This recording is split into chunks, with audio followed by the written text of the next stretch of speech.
body saw. For this exercise, you're gonna wanna get on your elbows and your toes. Make sure to lock your shoulders back so you're engaging your lats. For this one, you're gonna rock backwards on your toes and then rock forward, only moving at your shoulders. So don't let your hips go up or down. You're just extending your ankles, moving through your shoulders. You can make this harder by doing it one leg, or you can make it easier by just holding the plank. Single leg hinge to knee up. For this one, you're going to do a single leg hinge. So you're going to drive one leg back while sitting back, just like your regular hinges on one leg. And then you're going to swing your free leg up in front of you with the knee up, trying to maintain your balance the whole time. If you can do 2 in a row, awesome. Just try to see how many you can do without putting your foot down. Make sure you're sitting back into your hips. If you cannot do the hinge, you can just do the knee up. If you can't do the knee up, you can just practice your hinges either way, and you can also hang on to something to make it a little easier. Rocking to half kneel. This one is cool for your coordination and is also just great cardio. So what you're gonna do is you're gonna roll back into your rocking pattern and you're gonna come forward into your half kneeling. So you'll tuck one foot under your body and really try to roll onto that knee. And you're gonna come up to your half kneeling, sit back and rock again. Make sure you're switching sides. You don't want to do the same side over and over. Remember to stay as rounded as possible, and that will help your momentum get into your feet.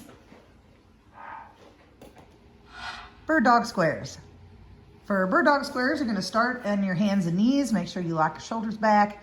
Make sure your knees are right under your hips, and you're going to pick up one arm and leg and extend them. Then we're going to draw a square going the same direction with your foot in your hand. Really try to move through your shoulders and your hips, not through your spine, so you don't want your low back to cave as you lift your arm and hand. Worry about your core first, and then what your arm and leg are doing later. If you get super ninja, you can go the opposite direction. Nice. Marching tabletop. You're gonna start with your hands behind your back on the floor, and you can put them as wide or as narrow as comfortable. So there's no perfect hand spot for this one. You're gonna lift your hips straight up to the ceiling and try to make it yourself a table. Then you're going to pick your knee up and bring it to your chest. Set it down and switch sides.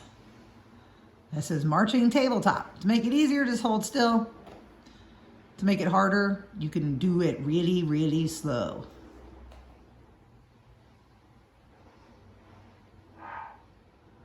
Speed jumps. Speed jumps are going to be small, fast jumps as opposed to large, big movement, high as you can jumps. You're going to sit your hips back with your hands and then let your hands come forward with your hips as you shoot your toes into the ground. Again, don't worry about high. Just try to go as fast as you can in good form. Finisher. The finisher for this workout is going to be 5 burpees and 20 skaters as many times as you can in 2 minutes. For the burpees, it's hands down, feet out, feet in, stand up. You can add a jump to make it harder, or you can do it elevated to make it easier. For the skaters, you're going to hop one side to the other side. You're going to do 20. And you can do small ones and faster, or you can do big ones and jump further. Either way, every week you do this, you're gonna add 10 seconds. So at the end of the month, you'll have done for 2 minutes and 30 seconds.